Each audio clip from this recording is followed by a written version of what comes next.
Bonjour, je voudrais raconter dans cette vidéo la vie d'un saint que peut-être certains me reprocheront de déclarer saint puisque il n'a pas été déclaré saint par l'Église orthodoxe ni l'Église catholique, mais par l'Église orthodoxe monophysite.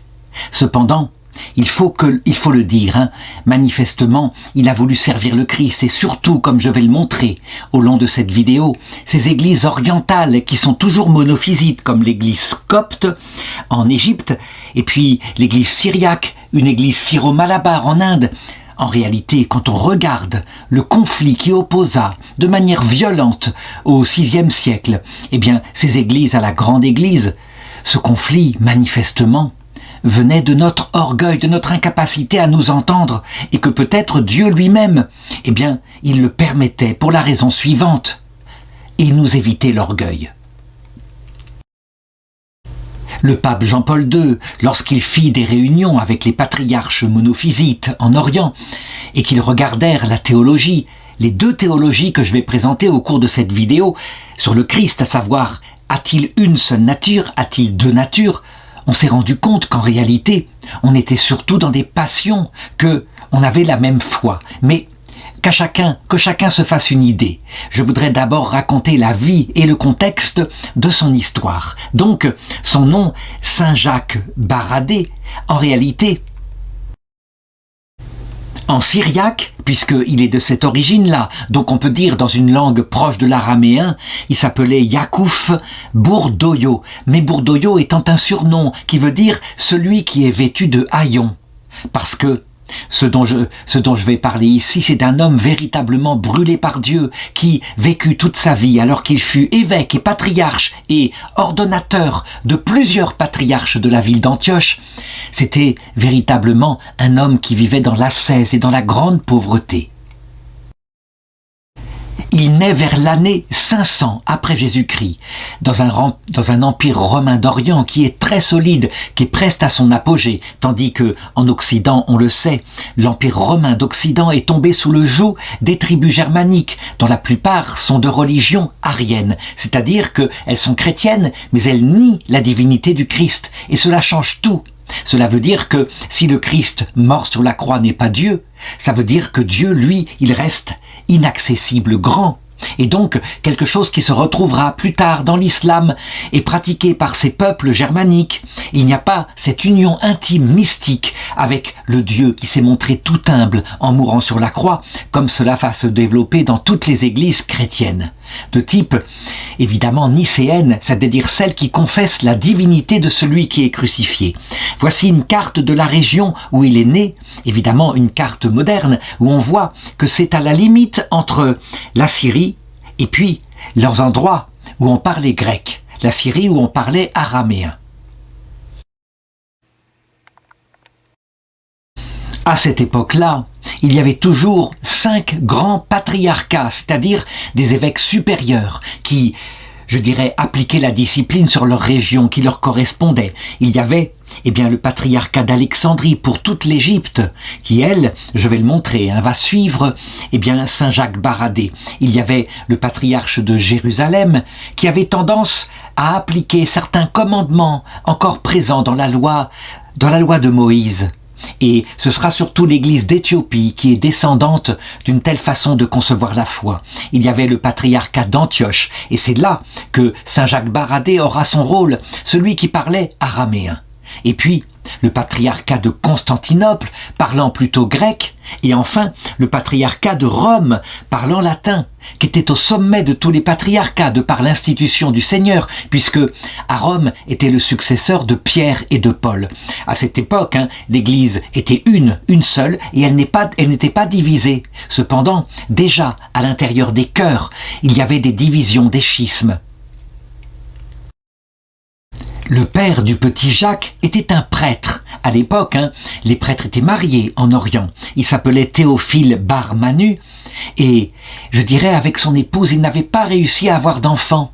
Ce qui fait que dans la détresse, un peu comme la maman de Samuel dans un livre de la Bible, on la vit qui se tourna vers Dieu et qui fit le vœu que si il voulait bien lui accorder un fils dans son vieil âge, alors elle le consacrerait à Dieu, elle le mettrait pour qu'il soit éduqué dans un monastère. Or, elle tomba enceinte, elle mit au monde le petit Jacob, et donc, avec son père, ils tinrent leurs vœux, et dès l'âge de 2 ans, ils le confièrent à un monastère, le monastère Resh d'Héro, à Facelita, c'est à peu près dans les mêmes régions que la carte tout à l'heure. Et là, il reçut la meilleure éducation, étant confié au père abbé de ce monastère, qui lui apprit évidemment sa langue originelle de naissance, le syriaque, mais aussi la langue de l'Empire romain d'Orient, le grec. Et puis, très vite, parce qu'il était éduqué dans ce monastère avec une certaine liberté, on n'imposait pas aux enfants la règle des moines, mais très vite, quand il développa son cœur, il n'eut plus qu'une idée, comme attiré par Dieu, appliquer sur sa propre vie les règles de l'ascétisme, donc qu'avaient été enseignées par les pères du désert en Égypte et qui consistaient à marcher vers Dieu en renonçant à tout ce qu'il y avait dans le monde, à pratiquer, je dirais, 2 pieds qui permettaient de marcher, le pied de la vie mystique qui unissait à Dieu par la charité et le pied de la vie ascétique qui permettait de s'imposer une dure pénitence pour ne pas que son corps, par le loisir qu'il avait, entraîne l'âme à se retirer de Dieu. Lorsqu'il eut atteint environ l'âge de 13 ans, eh bien sa maman décida d'aller le chercher au monastère pour le ramener à la maison. C'était normalement ce qu'il fallait faire, Elle avait tenu sa parole envers Dieu et maintenant, eh bien, il viendrait s'occuper d'eux dans leurs vieux jours. Et c'est là qu'elle a eu la surprise de l'entendre lui dire « Je suis entièrement dédié au Christ, donc je ne te suivrai pas ». À l'âge de 13 ans, on était réputé être adulte, dès l'âge de 12 ans d'ailleurs dans le judaïsme, et donc il prenait sa décision. Il ne voulait pas rentrer à la maison, il voulait devenir moine, et sa maman fut bien obligée de reconnaître que l'appel venait de Dieu, et donc de le laisser faire. Cependant, elle continua à vivre avec son mari dans sa maison, avec les immenses quantités d'argent qu'ils avaient, et des serviteurs, ce qui fait que quand ses vieux parents moururent, un peu plus tard, lui, qui s'était consacré à Dieu, décida que la richesse qu'il avait, il en donnerait une part pour le monastère afin qu'il puisse vivre, mais que l'autre part, il le donnerait aux 2 serviteurs fidèles qui étaient dans la maison, que d'ailleurs il affranchit, ils étaient esclaves, et il leur donna les biens de ses parents. Et c'est ainsi qu'ils s'y installèrent. Et lui, eh bien, il fit vœu de cette façon-là de pauvreté totale. À partir de ce moment, on le verra toute sa vie, il sera véritablement d'abord un moine. Ça veut dire donner à la pauvreté pour renoncer à ce risque qu'est l'argent, donner à la chasteté afin de ne pas avoir aucun plaisir de la terre, mais le seul plaisir du Seigneur, et donner à l'obéissance afin de renoncer à sa propre volonté. Jacob, dans son monastère, était plein de piété. Son amour pour Dieu était intense et ses exploits ascétiques étaient connus. Il était donc admiré par les autres moines. Sa sagesse aussi était très grande. Il avait beaucoup étudié dans sa jeunesse à partir des docteurs de l'Église de cette époque qui principalement commentaient l'Écriture en syriaque et en grec. Il y avait donc Saint Jean Chrysostome, il y avait d'autres pères apostoliques, soit de l'église d'Antioche qui apprenaient à lire l'écriture selon son sens littéral, soit de l'église d'Alexandrie qui, eux, apprenaient à lire l'écriture selon le sens caché, allégorique, parce que, sous la lettre de l'Ancien Testament, se cachaient des prophéties concernant le Christ, concernant notre propre vie spirituelle et notre entrée dans l'autre monde. Bref, il fut connu et sa réputation se répandit partout. On disait à cette époque-là qu'il faisait des miracles, mais en réalité, les miracles principaux qu'il faisait étaient des miracles d'illumination des intelligences. Quand il enseignait, véritablement, c'était comme si la pluie descendait sur les âmes, la pluie de la nourriture spirituelle. Et puis, quand il enseignait, il rendait la vue aux aveugles. Est-ce qu'il le faisait physiquement par des miracles physiques? Je n'en suis pas sûr, mais ce qui était certain, c'est que tout d'un coup, les gens comprenaient la parole de Dieu. On disait aussi qu'il ressuscitait de nombreux morts. Ça veut dire qu'autour de lui, par son intelligence pour expliquer la parole de Dieu, ceux qui vivaient loin de Dieu, dans un paganisme, eh bien tout d'un coup, leur intelligence ayant été éclairée, ils ouvraient leur cœur à la grâce et d'une vie mondaine, ils passaient à une vie évangélique. Mais ceci, alors qu'il était moine et simple enseignant, n'était qu'un début. On dira par la suite qu'il fit lever le soleil. Et on voit bien que c'est une métaphore pour signifier que, grâce à lui, c'est toute une partie de l'Église qui était, je dirais, presque en train de mourir en Égypte et en Syrie, mais aussi en Inde, qui, je dirais, reprit courage, se releva, le soleil étant le symbole du Christ. C'est ainsi que, devenu prêtre à 28 ans, pendant 14 ans, il fit sa carrière humblement dans son monastère et rayonnant autour de lui, si bien que sa réputation se répandit dans tout l'Empire et jusqu'à Constantinople, où il y avait l'empereur Justinien et sa femme bien-aimée Théodora.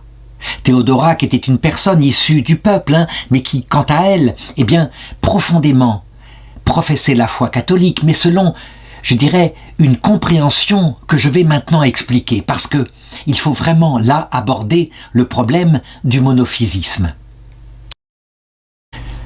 Il faut savoir en effet que dans l'Église d'Orient, où il y avait eu la philosophie grecque au départ, par Aristote, alors que l'Église n'était pas encore née, il y avait une grande intelligence et des instruments intellectuels qui permettaient de réfléchir lorsque la paix se répandit sur l'Empire romain, de par l'empereur Constantin, qui permettaient de réfléchir aux profondes questions de la théologie.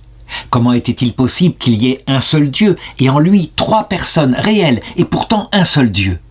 Et comment était-il possible que Jésus-Christ soit vraiment homme? On le voyait, il mangeait, il buvait, il souffrait. Et puis, vraiment Dieu, la deuxième personne de la Trinité, venue sur terre. Donc, il fallait faire de la métaphysique, ça veut dire de la philosophie considérant l'être des choses pour pouvoir analyser ces choses-là en Dieu et dans l'humanité du Christ. Donc, des conciles s'étaient développés, le concile de Nicée en premier lieu, qui avait défini qu'il y a bien 3 personnes dans le Dieu unique et que Jésus-Christ est Dieu. Et ce concile s'opposa en particulier à la pire des hérésies, l'hérésie arienne, qui disait « mais non, Jésus-Christ n'est qu'un homme ». J'en ai parlé tout à l'heure. Il y avait eu ensuite, 50 ans plus tard, le concile de Constantinople, qui avait approfondi les conclusions du concile de Nicée, qui avait écrit le grand credo, mais qui n'ajoutait pas grand-chose à la foi. Et puis, ensuite, on s'était posé des questions concernant le Christ. Qu'était-il? Et le 3e concile, le concile d'Éphèse, avait proclamé « Oui, le Christ est une seule personne, il n'est pas 2 personnes, il n'y a pas un homme en lui, une personne humaine, et de l'autre côté une personne divine, qui sont unis dans un amour intense. Non, il est une personne, le Verbe incarné. Et d'ailleurs, la Vierge Marie, qui l'a mis au monde tout entier, elle est donc la mère de Dieu, puisque Jésus-Christ est Dieu, il est la personne de Dieu fait homme. » Donc on le voit, ce 3e concile fut totalement accepté dans toute la chrétienté. Évidemment, il y avait toujours en Orient quelques églises qui restaient ariennes, qui s'opposaient dès le départ au concile de Nicée. Cependant, d'autres problèmes furent posés par des évêques, et en particulier, puisqu'on admettait que le Christ était vrai Dieu fait homme, comment fonctionnait en lui l'harmonie de ces 2 natures ? Avait-il, par exemple, 2 intelligences ou une seule? Avait-il 2 volontés, une volonté divine, une volonté humaine? Et c'était toute la question. Et là, il s'élabora plusieurs théories. Certains disaient, regardons sa structure vitale. On voit bien s'il a bien une nature divine et une nature humaine complète qui sont unies dans ce qu'on appelle l'union hypostatique. Alors forcément, il a donc sa volonté divine et sa faculté de volonté humaine, obligatoirement. S'il n'a pas l'une des 2, par exemple s'il n'a pas de volonté humaine, alors dans ce cas-là, véritablement, c'est qu'il n'est pas vraiment homme. Mais d'autres dirent, s'il a 2 volontés, ça veut dire en fait qu'il y a en lui 2 personnes. Ça ressemble à l'hérésie des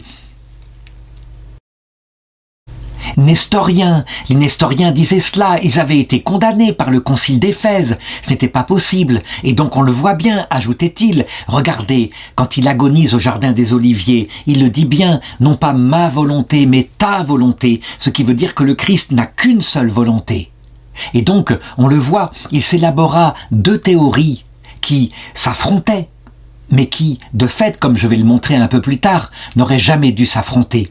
La première était duophysite, disait donc que le Christ avait 2 natures bien distinctes, qui pourtant étaient unifiées pour former sa seule personne, et les autres qui disaient que la nature divine était puissante, si puissante comme le soleil rayonnant qu'elle absorbait complètement sa nature humaine et que sa volonté était totalement soumise, inféodée, un peu comme la goutte d'eau qu'on mettrait dans le soleil et qui disparaît complètement, il ne subsiste que le soleil. Donc, c'est la théologie monophysite.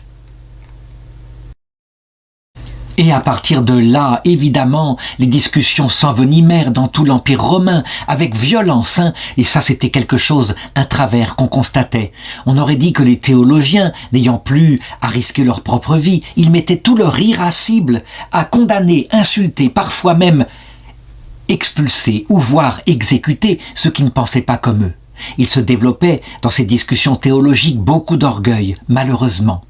Et donc, à un moment donné, il y eut même un concile œcuménique qui fut réuni, le 4e concile, qu'on appela plus tard le brigandage d'Éphèse. En effet, avec une technique tout à fait rusée, le patriarche d'Alexandrie domina le concile et empêcha qu'on lise la lettre venant du pape de Rome qui s'appelait Saint Léon le Grand et qui disait « Nous devons affirmer que dans le Christ il y a bien deux volontés, deux natures complètes, et que ces deux volontés sont en harmonie. » Cette lettre qu'il avait écrite au patriarche de Constantinople, qui s'appelait Flavien, s'appelait la tome de Flavien, la lettre à Flavien, si l'on peut dire.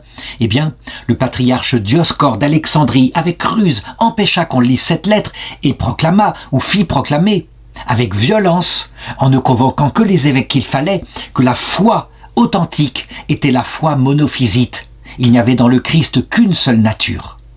Évidemment, le pape Léon Ier de Rome condamna ce concile, le refusa, et les choses furent vite réglées. 2 ans plus tard, l'empereur, qui s'appelait Théodose II, mourut, et sa femme qui s'appelait, ou sa sœur qui s'appelait Pulchérie, qui était tout à fait en communion avec le pape de Rome, réunit cette fois un vrai concile œcuménique, le concile de Chalcédoine, qui fixa la foi catholique, que je peux définir ainsi: nous confessons que le Christ, qui est une seule et même personne, il n'y a qu'une seule personne dans le Christ, possède vraiment deux natures complètes qui sont unies pour former son unique être, son unique hypostase, comme on dit en grec. Et ces deux natures ne se mélangent pas, mais elles s'harmonisent. Je veux dire par là que l'infini de la nature divine ne se mélange pas pour faire une sorte de mixte, comme l'eau et l'huile, avec la finitude de la nature humaine. La nature divine respecte la nature humaine, mais elle garde de manière inchangée, immuable, sa place de nature divine. Voici la foi catholique. Et bien sûr, à partir de là, les monophysites protestèrent en disant « Votre conclusion là, en aboutissant à cela, est très proche de Nestorius. » Et elle admet, en fait, et vous mentez dans vos mots, elle admet finalement deux personnes dans le Christ, une personne divine et une personne humaine, puisque vous admettez en lui cette volonté humaine qui se dirige par elle-même. Or, ce qui fait une personne, c'est bien quand elle a une volonté indépendante. Et c'est ainsi que, loin de réconcilier les choses, ce concile de Chalcédoine fut refusé par une partie des églises, en particulier du côté d'Alexandrie, où le patriarche fut exécuté, et aussi du côté d'Antioche, où il y eut beaucoup de violence. Beaucoup de saints qui sont canonisés, dont j'ai raconté la vie dans certaines vidéos.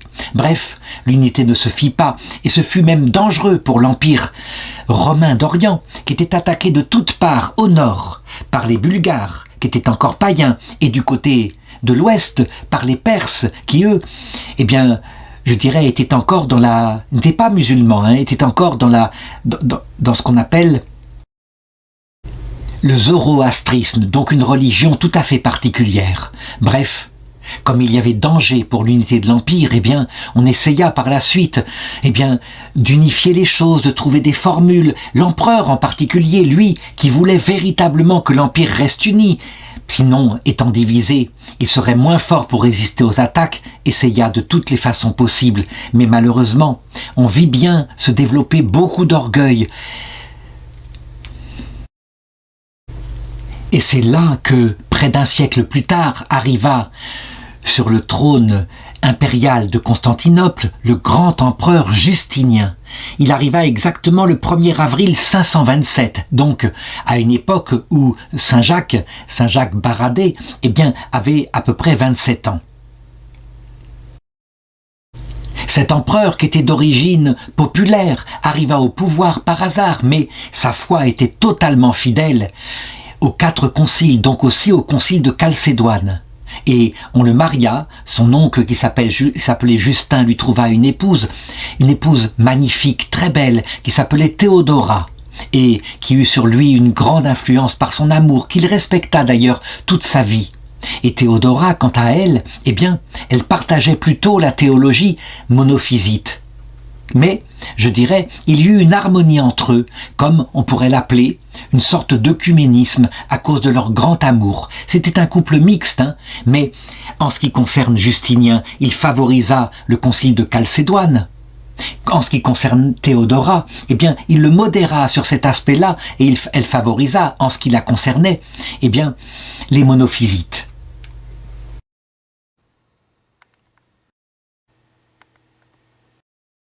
Justinien, il faut le reconnaître, fut un grand empereur de l'Empire romain d'Orient.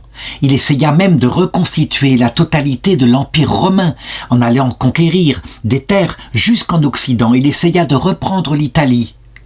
Mais malheureusement, on le voit, cette puissance qu'il voulait rectifier, il arriva à reprendre les territoires d'Afrique du Nord et même l'Égypte, une partie de l'Espagne, mais à un moment donné, son pays fut frappé par la peste et on dit que la peste élimina peut-être un tiers de la population, qui était, on estime, d'à peu près 26 millions d'habitants et qui, après le passage de cette première peste bubonique, eh bien, fut réduite à peu près 20 millions d'habitants. C'était un grand malheur et on le voit, la puissance qu'il aurait pu rectifier ne lui fut pas donnée. Par contre, dès qu'il le put, évidemment, eh bien, on le vit durcir un peu sa politique religieuse pour essayer d'unifier son empire et de faire disparaître l'hérésie monophysite, de faire que l'Égypte et l'Afrique du Nord en particulier, mais aussi la Syrie, reviennent à la plénitude de la foi aux 4 conciles. Dans ces églises-là, au contraire, on refusait. On était fidèle aux 3 premiers conciles, mais certainement pas au concile de Chalcédoine. D'ailleurs, les églises des 3 conciles demeurent jusqu'à maintenant. À un moment donné, Justinien, ayant son siège impérial fortement consolidé, décida qu'il ferait ce qu'avaient fait les anciens empereurs comme Théodose Ier. Lorsqu'il avait imposé la religion chrétienne à l'Empire, c'était son rôle d'empereur. Après tout, le titre des anciens empereurs n'était-il pas Pontifex Maximus, le prêtre suprême? Et donc il décida à un moment donné, véritablement, par une politique de persécution, de faire disparaître les restes du paganisme. Par exemple, lui qui se considérait comme le messager de Dieu, un empereur très chrétien qu'avait été oint, eh bien, il décida que le paganisme qui subsistait encore en Égypte avec le temple de Philae disparaîtrait, qu'il ne devrait plus exister. C'est donc à partir de ce moment-là que la lecture des hiéroglyphes finit par disparaître, par être oubliée, pour être redécouverte seulement au XIXe siècle avec Champollion. De même, puisqu'il avait reconquis l'Afrique du Nord aux Vandales et aux Goths, qui étaient ariens, eh bien, il leur imposa de devenir véritablement catholique ou orthodoxe si on veut, mais il ne le fit pas avec des vraies persécutions, il n'y eut pas vraiment beaucoup de condamnations à mort, mais il y en eut quand même. De même, il voulut imposer dans ces parties de l'Empire la religion orthodoxe, et il le disait, la différence est très faible entre le sacerdoce et l'Empire. Ce qui fait que, on peut le dire, avec sa puissance et son autorité, il établit ce qui subsiste encore dans les églises orthodoxes, à savoir le rôle très important qu'ont les rois, les empereurs, y compris en Russie, les tsars, sur les évêques. On appelle cette manière de faire, contre laquelle le pape de Rome lutta, en particulier contre les empereurs germaniques, en disant non, il y a un pouvoir autonome des papes concernant, au minimum, l'aspect religieux.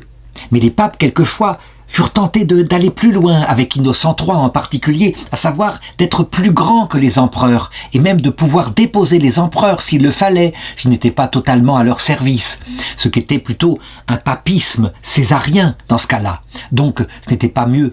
Il fallait véritablement suivre l'avis de Jésus qui avait dit « Rendez à César ce qui est à César », donc le pouvoir temporel, et rendez à Dieu ce qui est à Dieu, donc aux évêques le pouvoir concernant le salut éternel. Bref, On vit Justinien se mêler de réformes qu'aurait dû concerner le patriarche, à savoir par exemple réformer la vie monastique, imposer dans son empire plutôt la vie cénobitique plutôt que la vie érémitique, qu'il pensait être beaucoup plus équilibrée. Et en cela, il n'avait pas tort, c'était un empereur très sage finalement. Comme le dira saint Benoît, pour devenir ermite, il faut avoir d'abord cherché Dieu pendant longtemps, au moins 20 ans, dans la vie commune, la vie cénobitique. Sans doute serait-il allé plus loin, peut-être aurait-il pratiqué des exécutions, si sa femme Théodora ne l'avait modéré. Et c'est là qu'intervient justement le rôle de l'impératrice en ce qui concerne saint Jacques Baradé. Il est évident qu'à cette période-là, vers 530, l'église monophysite en Égypte, en Afrique du Nord, en Syrie, était en train de disparaître. Les évêques qui étaient nommés étaient de plus en plus des évêques du concile de Chalcédoine. Eh bien, Théodora fut à ce moment-là visitée par un ambassadeur venant de Syrie, qui s'appelait Al-Haris ibn Jabala, qui était émir des Ghassanides et qui lui professait le monophysisme, qui venait intervenir auprès d'elle pour demander un soutien. Il venait supplier qu'on consacre 2 évêques pour les aider, parce que il n'avait vraiment plus d'évêques et non plus il n'avait plus d'ordination de prêtre dans cette tribu arabe. Et donc elle accepta, elle chercha quelqu'un qui pourrait jouer ce rôle. Elle prit conseil du patriarche de Constantinople qui s'appelait Théodose, et lui, il conseilla 2 personnes qui partageaient leurs convictions, à savoir Théodore d'Arabie pour être évêque de Bosra, et puis Jacques Baradé, le moine, ce moine si savant pour qu'il devienne évêque d'Édesse en Syrie. Le choix parut à Théodora judicieux, et donc elle demanda au patriarche de Constantinople de les ordonner évêques et de leur donner une lettre de mission, comme quoi ils seraient, on peut le dire un peu, des nonces apostoliques, ou plutôt des patriarches, ou faisant fonction de patriarches, pour qu'ils puissent aller avec une grande liberté pour organiser les églises sur les territoires où ils seraient missionnaires. Et c'est ainsi que Jacques Baradé fut sorti de son monastère, fut convoqué et fut, contre sa volonté, mais on peut le dire, il ne résista pas beaucoup, il fut ordonné évêque d'Édesse. Alors je rectifie tout de même un point, je vois que le patriarche Théodose Ier d'Alexandrie n'était pas le patriarche de Constantinople, mais bien d'Alexandrie, et il était parti en exil, persécuté par les représentants de l'empereur Justinien, et c'est Théodora qui l'avait accueilli dans son palais. Ce fut donc lui qui ordonna évêque, Jacques Baradé. Et non seulement il fit cela, mais il lui conféra une lettre de mission officielle de par son autorité apostolique, en lui demandant de répandre, selon sa liberté, selon son jugement, l'Église fidèle, qu'il appelait l'Église orthodoxe, c'est-à-dire l'Église qui gardait la juste foi, donc qui refusait le concile de Chalcédoine, de la répandre partout où il aurait à prêcher, principalement évidemment dans les parties syriennes. Il savait, il était prévenu qu'il aurait des ennemis, et en particulier les Chaldéens, c'est-à-dire, parmi les Syriens, ceux qui adhéraient au concile de Chalcédoine, et que ceux-ci chercheraient à le persécuter, à l'empêcher d'agir. Son territoire de mission serait immense. Ce serait non seulement la Syrie, donc au nord d'Israël, mais aussi la Mésopotamie. Actuellement, il y a l'Irak, l'Irak principalement. Et puis ce serait aussi la Perse. Donc actuellement, c'est le pays d'Iran qui y règne. Donc c'est là qu'il devrait organiser l'Église, ordonner des prêtres, ordonner des évêques, et faire véritablement selon ce jugement. On ne lui demanderait aucun compte. Et c'est ainsi qu'à partir de ce moment, avec cette mission gigantesque qui était tombée sur les épaules de ce petit moine cultivé, il devint l'infatigable organisateur dans tout le Proche-Orient de l'Église qu'on appelle monophysite. Séparée, effectivement, de l'Église officielle, celle de Rome, celle de Constantinople. Mais je vais exprimer les choses par la suite. En effet, lorsque je lis la confession de foi de ces églises qu'il organisa, donc des églises monophysites, je lis ceci. L'Église affirme que le Seigneur Jésus-Christ est le Fils incarné de Dieu, qui a pris une humanité parfaite, sans péché, et qui a porté les péchés humains sur la croix et est mort pour le bien de toute l'humanité. Jésus a fait de son humanité un homme avec sa divinité, sans mélanger ces deux natures, ni sans qu'elles soient changées. Les enseignements de saint Athanase d'Alexandrie, de saint Cyril d'Alexandrie, de saint Sévère d'Antioche sont absolument notre foi et nous la répandons ainsi dans l'Église catholique. On le voit, ce sont donc ceux qui ont porté les 3 premiers conciles œcuméniques. Quand je regarde cette confession de foi, je n'y vois aucun problème. En réalité, comment peut-on dire qu'il y a une Église monophysite qui serait hérétique et une Église duophysite qui serait catholique? Je l'ai dit, on s'est rendu compte beaucoup plus tard qu'en réalité, le conflit qui était là était souvent un conflit de mots. On aurait presque dit qu'il se passait ici ce qui s'était passé au début de l'humanité, quand Dieu sépara l'humanité au niveau de la tour de Babel, et que la Bible dit ceci. Genèse chapitre 11, verset 4. Les hommes s'étaient dit « Allons, bâtissons une ville et une tour dont le sommet pénètre les cieux. Faisons-nous un nom et ne soyons pas dispersés sur la terre. » Or, Dieu descendit pour voir la ville et la tour que les hommes bâtissaient. Et Dieu dit « Voici que tous ne font qu'un seul peuple et parlent une seule langue. Tel est le début de leur entreprise. Maintenant, aucun dessein ne leur sera irréalisable. Alors, descendons, confondons leur langage pour qu'ils ne s'entendent plus les uns les autres. Et Dieu les dispersa de là, sur toute la face de la terre, et ils cessèrent de bâtir la ville. » On le voit, il peut y avoir une action de Dieu quand il voit que l'orgueil risque d'envahir quelque chose, l'humanité, pour sauver l'humanité qui, de sa propre action, volontairement, divise. Et les gens ne se comprennent plus. Alors on pourrait dire que Dieu manipule la liberté humaine, mais oui, c'est bien sûr. Ça veut dire que sur terre, nous le reconnaissons depuis le péché originel, notre liberté est diminuée. Mais c'est pour un temps, pour le temps de cette chair, et elle nous sera rendue.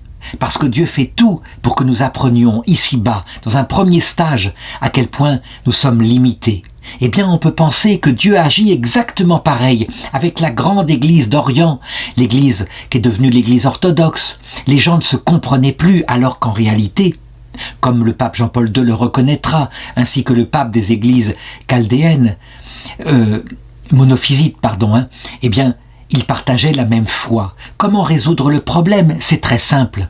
Le Christ a effectivement 2 natures complètes avec 2 volontés. Ça, ce sont les facultés vitales. Ça veut dire quand on analyse la structure de son être. Maintenant, quand on analyse son action concrète, quand le Christ parle, quand il prie, quand il agit, il est évident que l'action de ces 2 volontés est unifiée et qu'il n'a plus qu'une volonté. La volonté de sa personne, faire la volonté de son Père, comme il le montre au Jardin des Oliviers. Donc 2 facultés volontaires et une seule volonté actuelle, active, dans un seul acte qui ne veut faire que la volonté du Père et qui se mêle pour faire son personne unifiée.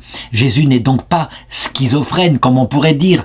Évidemment, c'est une métaphore, ça veut dire avec en lui 2 personnalités qui à un moment donné entreraient en conflit.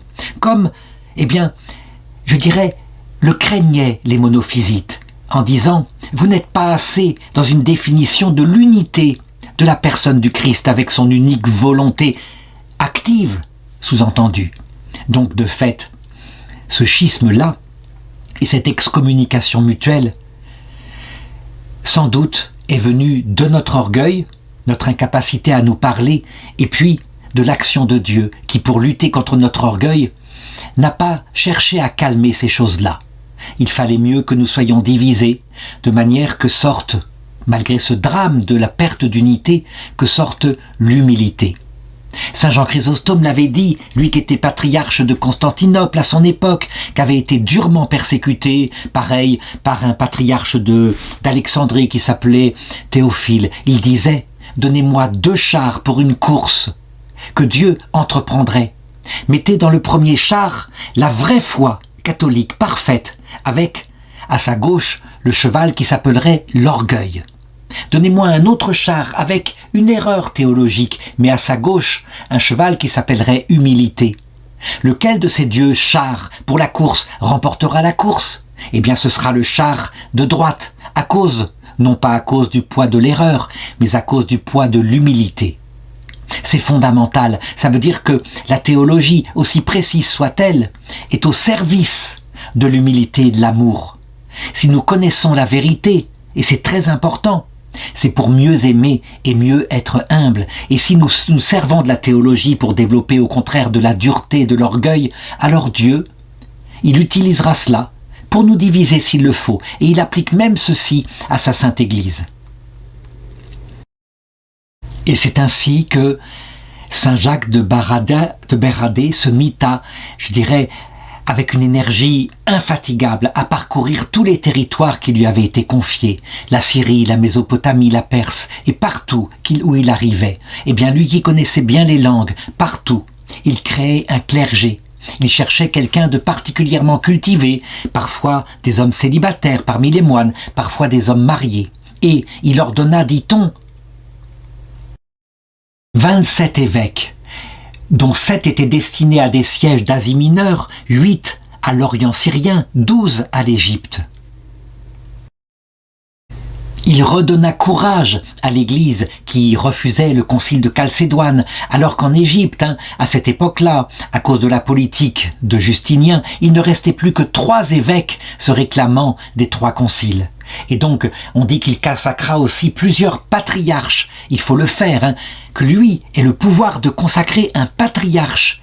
Patriarche, ça veut dire, eh bien, à partir des 5 sièges, l'évêque supérieur, donc 3 patriarches. Serge de Téla, patriarche d'Antioche, successeur de Sévère qui était mort en 538. Théodose, qui fut patriarche d'Alexandrie, et quand ensuite, eh bien,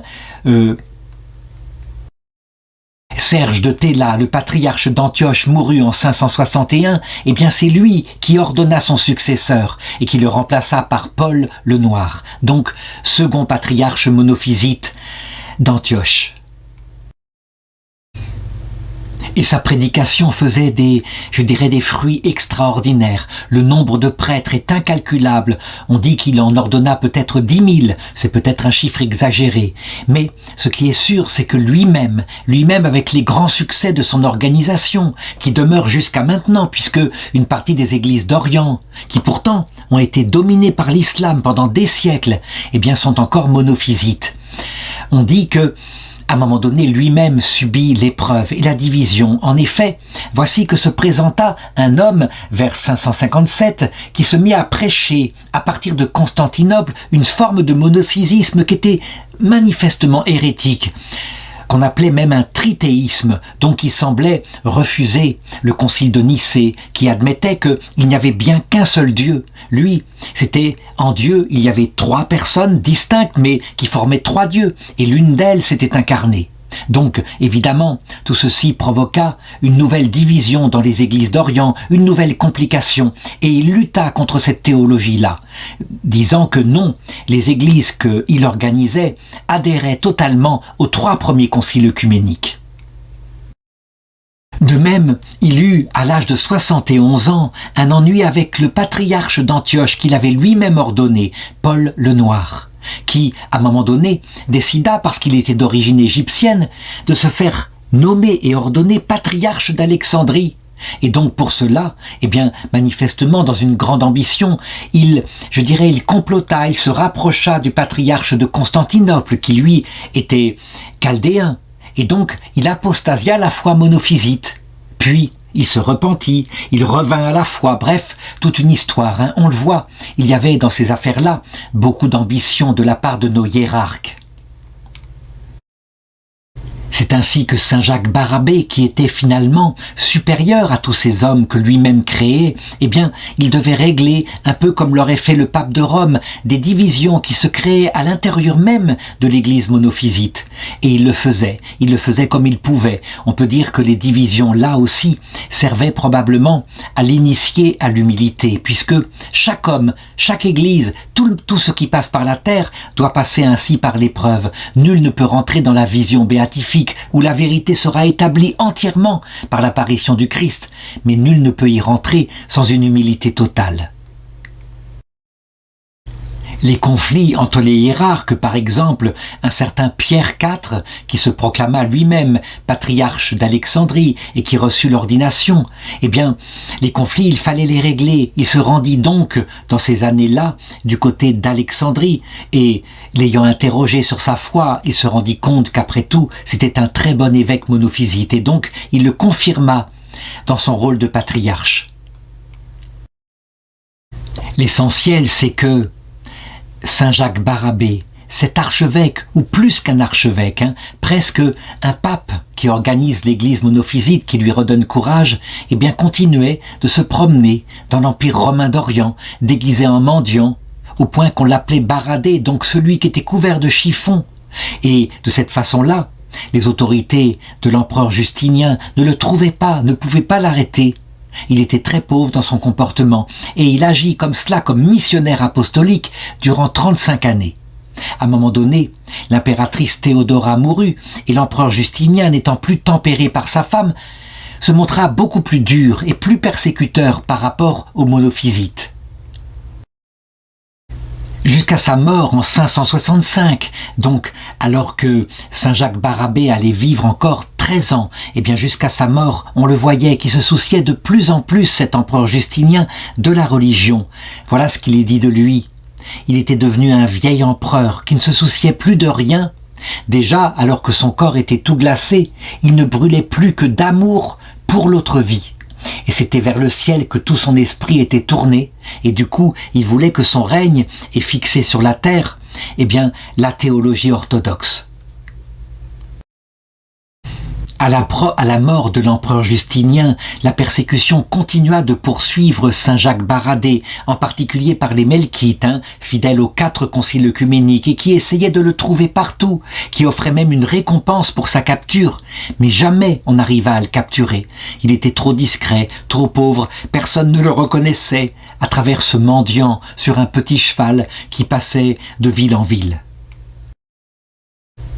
Son activité ressemblait à celle de saint Paul. Il avait la même énergie, on le voyait qui écrivait des lettres, qui composait des prières pour la liturgie. On ne conserve de lui que quelques lettres et un anaphore de 15 pages qui commence ainsi « Au Seigneur, le plus saint Père de la paix ».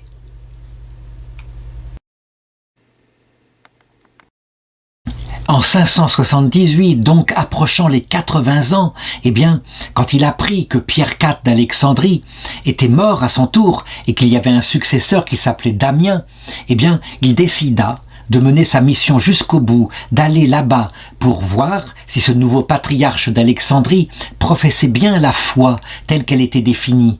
Et c'est en se rendant ainsi à Alexandrie, alors qu'il était très âgé, qu'il tomba malade et qu'il mourut dans le monastère Mar Romanus à la frontière de l'Égypte. Et ceci se passa le 30 juillet 578. C'est donc là qu'on l'enterra avec tous les honneurs, véritablement, et que ses reliques furent conservées, donc à la frontière entre l'Égypte et la Terre Sainte. Et puis, tous les fidèles orthodoxes, c'est-à-dire ceux qui sont monophysites, bien sûr, eh bien, se souviennent de Saint Jacques Barrabé. Ils le considèrent comme étant le gardien de l'église d'Antioche. Ils lui ont trouvé un titre qu'on ne donne qu'à saint Paul, l'apôtre des gentils, à savoir un isapostolos. Ça veut dire un combattant apostolique suprême, égal aux apôtres. Son culte est vivant jusqu'en Inde, où on le sait, il y a l'église syro-malabar, qui est d'origine syrienne. Ce sont des missionnaires d'origine, qui parlaient cette langue-là, qui sont allés évangéliser une partie de l'Inde. Je voudrais terminer par la lecture d'un petit extrait d'une prière qu'il a composée lui-même dans la liturgie syriaque, une prière pour l'ordination épiscopale, puisqu'il en pratiqua tant. Ô Dieu qui par ta puissance a fait toutes choses et qui a fondé l'univers par le vouloir de ton Fils unique, qui nous a révélé la connaissance de la vérité et nous a fait connaître l'esprit de tendresse, de sainteté et de royauté, Tu nous as donné comme pasteur et médecin de nos âmes ton Fils bien-aimé et Verbe unique, Jésus-Christ, le Seigneur de sa gloire. Par son sang précieux, tu as établi ton Église et tu y as constitué l'ordre des prêtres. Vraiment, je peux le dire, maintenant que l'Église a été beaucoup persécutée, que l'Église latine a perdu beaucoup de fidèles, que l'Église orthodoxe a été massacrée, en tout cas en Russie, mais aussi en Turquie, par les persécutions venant soit des communistes, soit des nationalistes turcs. On peut le dire, devant une telle souffrance, que maintenant, on a appris beaucoup d'humilité, et que peut-être un jour, l'unité du vêtement du Christ, donc de son Église, pourra être par permission de Dieu rétablie, qu'il fera cesser la division, qu'on regardera avec attention la façon dont on considérait le Christ pour voir que quelquefois nous ne nous comprenions pas parce que nous étions punis dans notre orgueil. Il est certain pour moi que l'unité de l'Église se fera un jour, mais quand les églises seront toutes pauvres, redevenues à l'image du Christ, c'est évident. Quand on est face à sa propre misère, on n'a plus envie, je dirais, de chercher des querelles, on cherche plutôt à voir ce qu'il y a de commun dans l'unique foi catholique, apostolique et orthodoxe qui consiste à dire que Dieu, le Verbe, la deuxième personne de la Trinité, s'est fait homme vraiment et que son humanité est complète et que ces deux volontés forment une seule volonté qui est déterminée à faire la volonté du Père. Il est probable que certains diront « Mais ce qu'il vient de dire là, ces deux volontés forment une seule volonté, c'est du monophysisme. » Non, non, évidemment, ces deux facultés volontaires sont bien deux, distinctes, mais leur acte est un, faire la volonté du Père. On le voit quelquefois parce que simplement un mot a plusieurs significations. Faculté, acte. Eh bien, on se divise pour des affaires comme cela parce qu'on ne veut pas chercher à comprendre l'autre dans notre orgueil.